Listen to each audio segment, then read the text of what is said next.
শেখ মুজিবুর রহমান নিঃসন্দেহে বাংলাদেশের যে মুক্তিযুদ্ধের অবিসংবাদিত নেতা, আবার একই সঙ্গে তিনি দক্ষিণ এশিয়ার অন্যতম জঘন্য স্বৈরাচারী শাসক ছিলেন। মুজিবের মূর্তি আসলে শেখ হাসিনার দুর্নীতির সব থেকে বড় প্রতীক। মাত্র ৩ বছরে তিনি বাংলাদেশের মানুষের কাছে খলনায়কে পরিণত হয়েছে। নিজের নাবালক সন্তানকে সেনাবাহিনীর শীর্ষ পদে বসিয়েছেন, কিন্তু এই বদলে যাওয়া দেশটাকে তিনি হয়তো পুরো বুঝতে পারলেন না। মুজিবকেই তার মেয়ে কার্যত বন্দী করেছে।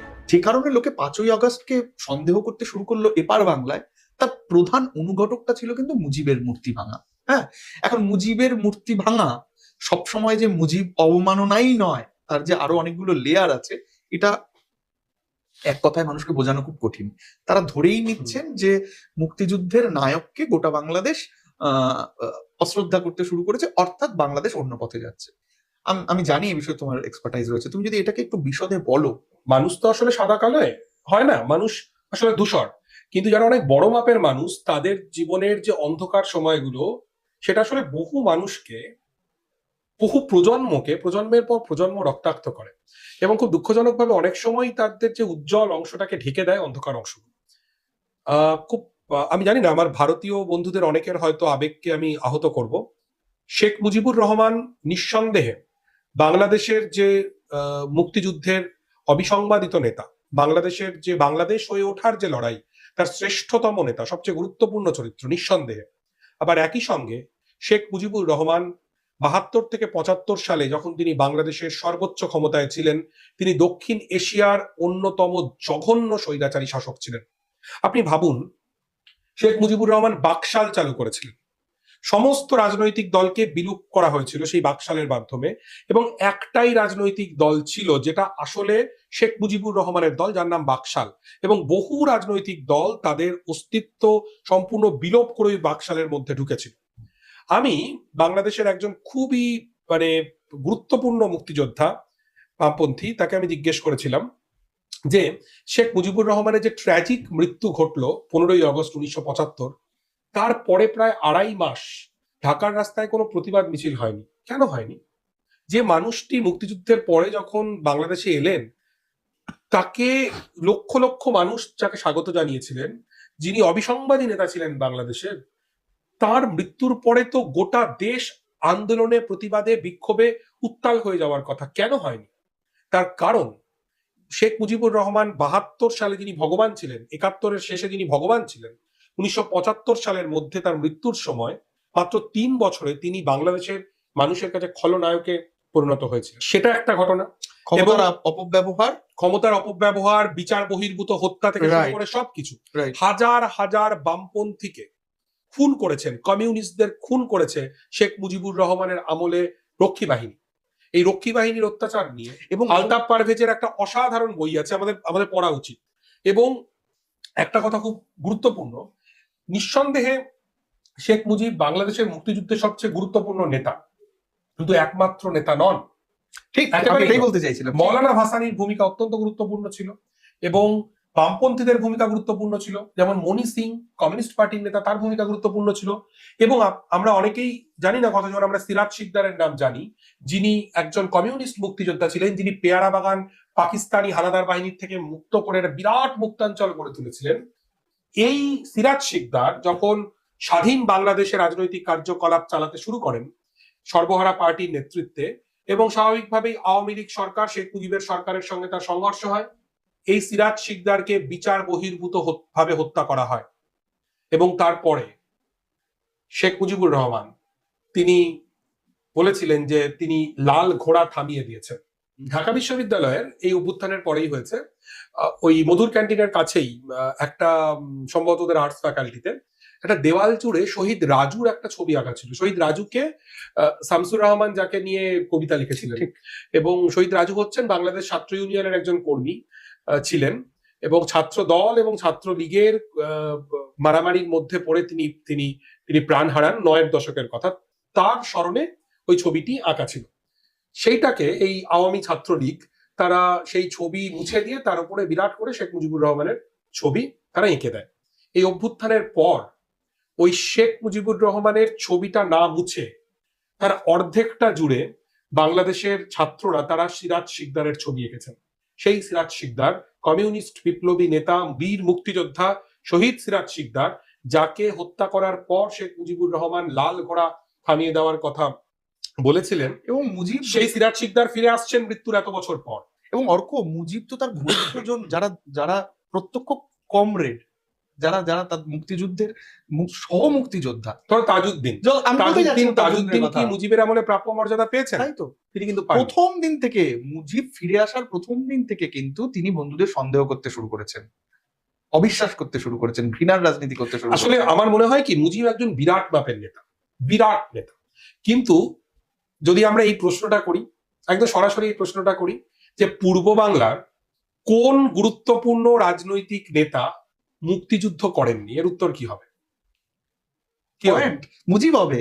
9 মাস, গোটা 9 মাস যখন পূর্ব বাংলার মানুষ রক্তে স্নান করছে পাক হানাদারদের বিরুদ্ধে, যখন বৃদ্ধ, অতি বৃদ্ধ মৌলানা ভাসানী তিনি পালিয়ে আসছেন আমাদের এখানে, এবং তিনি কার্যত মানে মৃত্যুর সম্ভাবনা নিয়ে তিনি পালিয়ে আসছেন, যে তাজউদ্দিন তিনি এক্সাইলে থেকে নেতৃত্ব দিচ্ছেন, মুজিবনগর সরকার প্রতিষ্ঠিত হচ্ছে, সেই সময়ে যখন প্রত্যেকদিন লড়াই হচ্ছে অর্ক এই পাক হানাদার বাহিনীর বিরুদ্ধে, রাজাকারদের বিরুদ্ধে, সেই সময়ে বাংলাদেশের বা পূর্ব বাংলার একমাত্র রাজনৈতিক নেতা শেখ মুজিব, যিনি কিন্তু রণাঙ্গনে নেই, তিনি কিন্তু পাকিস্তানের কারাগারে প্রথম শ্রেণীর রাজনৈতিক বন্দীর মর্যাদা পাচ্ছেন। কাজেই এই 9 মাসে একটা জাতি অনেকটা বদলে গেছে, অনেকটা বদলে গেছে। মুজিব যখন আসছেন, যে বাংলাদেশকে ছেড়ে গিয়েছিলেন তিনি মার্চ মাসে, আর তিনি যখন ফিরে আসছেন এই রক্তে কান্না, লক্ষ লক্ষ শহীদের লাশ পেরিয়ে এই বাংলাদেশে তিনি যখন ফিরে আসছেন, এই দুটো দেশ এক নয়, এই দেশটা রক্তের পরীক্ষায় উত্তীর্ণ হয়েছে। প্রবলেম হচ্ছে, মুজিব ফিরে আসার পর তিনি সবচেয়ে জনপ্রিয় নেতা, তিনি এদেশের শাসনভার গ্রহণ করলেন, কিন্তু এই বদলে যাওয়া দেশটাকে তিনি হয়তো পুরো বুঝতে পারলেন না, এবং তাই 71 পর্যন্ত যিনি ভগবান, 72 থেকে 75-এ তিনি কার্যত খলনায়কে পরিণত হলেন। এইবারে আসি 75-এর যে মুজিব হত্যা, বাংলাদেশের ইতিহাসের, দক্ষিণ এশিয়ার ইতিহাসের ট্র্যাজিক ঘটনাগুলির একটা।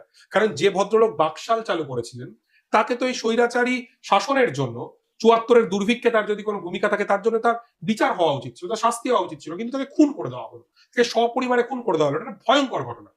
কিন্তু তারপরে শেখ হাসিনা যেটা করলেন, বিশেষ করে গত 15 বছরে, সর্বত্র মুজিবের মূর্তি প্রতিষ্ঠার মাধ্যমে, সর্বত্র জয় বাংলা, জয় বঙ্গবন্ধু স্লোগান দিয়ে বিরোধীদের ওপর নির্যাতন নামিয়ে আনার মাধ্যমে কার্যত, যেটা সবচেয়ে খারাপ করলেন, মুজিবকেই তার মেয়ে কার্যত বন্দি করে ফেললেন। মুজিব শেখ হাসিনার স্বৈরাচারী কারাগারের সবচেয়ে গুরুত্বপূর্ণ বন্দী হয়ে গেলেন। জয় বাংলা স্লোগান শেখ হাসিনার যে স্বৈরাচারের কারাগারের একটা গুরুত্বপূর্ণ বন্দী হিসেবে রয়ে গেল। এটা হচ্ছে সবচাইতে যন্ত্রণা। এবং মুজিব শেখ হাসিনার রাজনৈতিক পণ্য, একেবারেই তাই। এটা সবচেয়ে কষ্টের অর্ক। আরো একটা পয়েন্ট আমি এখানে যোগ করতে চাইবো অর্ক, বহু জায়গায় শেখ হাসিনা মুজিবের মূর্তি স্থাপন করেছেন, সেখানকার ভূমিপুত্রদের, স্থানীয় মানুষকে বাস্তুচ্যুত করে।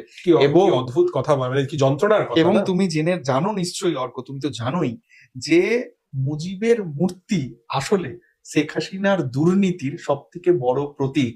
বহু জায়গায় দুর্নীতি করে, জমি লুটপাট করে যা হয়েছে, সেটাকে প্রতিষ্ঠিত করা হয়েছে মুজিবের, মানে দুর্নীতির বিষয়টাকে ডাইলিউট করে দেওয়ার জন্য মুজিবের একটা মূর্তি স্থাপন করে দেওয়া হয়েছে। এবং আমার মনে হয় টোকেনিজম, আমার মনে হয় এই প্রথমত আমি মূর্তি ভাঙার বিরোধী। আমাদের দেশেও যখন যারা বিদ্যাসাগরের মূর্তি ভেঙেছিলেন বা রবীন্দ্রনাথের মূর্তি ভেঙেছিলেন, যারা লেনিনের মূর্তি ভেঙেছেন ত্রিপুরার বিলোনিয়ায়, আমি তাদের যেমন বিরোধী, আমি শেখ মুজিবের মূর্তি ভাঙার বিরোধী। কিন্তু মুজিববাদ, অনেকে যেটা মনে করেন, বাংলাদেশে ভারতীয় আধিপত্যবাদের রাজনৈতিক যে প্রকল্প বলে অনেকে যারা মনে করেন, তার মূল রাজনৈতিক ভিত্তি মুজিবকে ঈশ্বর বানিয়ে রাখার একটা প্রয়াস আমরা দেখতে পাই। হ্যাঁ, তোমার মতো আমিও যে মুজিবকে হাসিনা বন্দি করে রেখেছেন, যে এবং মুক্তিযুদ্ধ এবং মুজিব এই দুটো হাসিনার শ্রেষ্ঠ পণ্য ছিল, মুক্তিযুদ্ধের আবেগ এবং দুর্নীতির অভিযোগ, সমস্ত অভিযোগের দিক থেকে নজর ঘোরাতে বারবার মুজিব এইগুলো করেছেন হাসিনা। এবং অর্ক,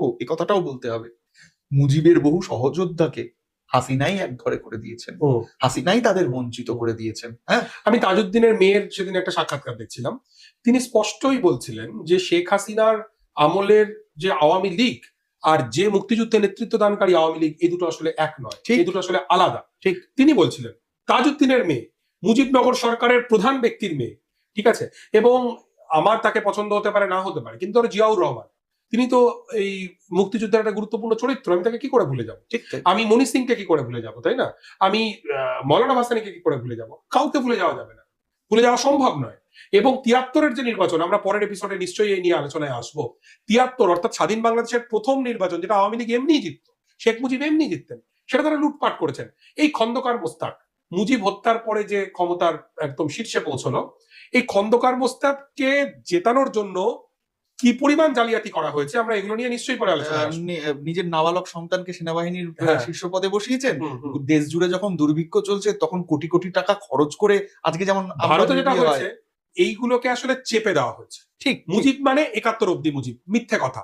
মুজিব মানে 75 পর্যন্ত মুজিব। মুজিবের হত্যা নৃশংস হত্যা, এবং মুজিবের শাসনও একটা নৃশংস শাসন। আমার মনে হয় আমাদের অবস্থানটা এটা একটু পরিষ্কার করে দেওয়া ভালো, যে আমরা মুজিবের মূর্তি ভাঙা যেমন কোনো মূর্তি ভাঙাই যেমন সমর্থন করি না, বা আরো স্পেসিফিক ভাবে বললে যেভাবে কিছু অভিযোগ উঠেছিল যে মূর্তির গায়ে হয়তো কেউ মলমূত্র ত্যাগ করছে বা নানাবিধ অশ্লীলতা করছে, এগুলোকে প্রশ্রয় দেওয়া বা এগুলোকে সমর্থন করার কোনো প্রশ্নই নেই। একদম। কিন্তু মুজিব পণ্যায়ন, মুক্তিযুদ্ধ পণ্যায়ন, এটার আমরা বিরোধিতা করি এবং মুজিববাদকে আমরা সন্দেহের চোখে দেখি। আমরা যেন মুজিববাদী রাজনীতি যে রাজনৈতিক তাকে যেন প্রকল্প, প্রশ্ন করতে পারি। তার শিখরে পৌঁছে। আরেকটা হচ্ছে যে এই কথাও এখান থেকে বলা উচিত এই সময়, যেহেতু মুজিবের মূর্তি প্রশ্নটা আসছে, অভিরূপ নিশ্চয়ই দেখাবে হুম। যে হাসিনা আমলে মুজিবের মূর্তি ভাঙা হয়েছে, মুজিবের মূর্তি চুরি হয়েছে, এবং সেটাকে 5ই আগস্টের পর এদেশের সোশ্যাল মিডিয়া নেটওয়ার্কে বহু মানুষ না বুঝে বারবার এর নাম বাংলাদেশ এই বলে